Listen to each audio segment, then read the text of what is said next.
पुण्याच्या खडकवासला येथील राष्ट्रीय संरक्षण प्रबोधिनी 129वी तुकडीच्या दीक्षांत समारंभ शनिवारी पार पडला.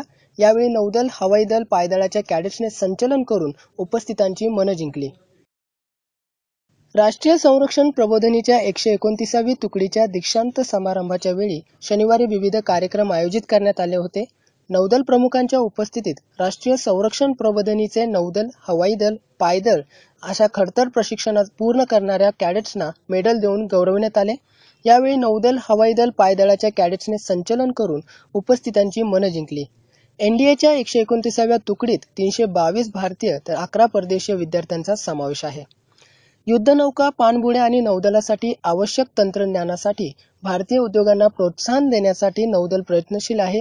नौदलामधील महिला अधिकाऱ्यांविषयी नौदलाला अभिमान असून येत्या पुढील काळात नौदलात महिला वैमानिकांच्या भरतीसाठी नौदल प्रयत्नशील राहणार असल्याचे नौदल प्रमुख आर.के. धवन यांनी यावेळी सांगितले.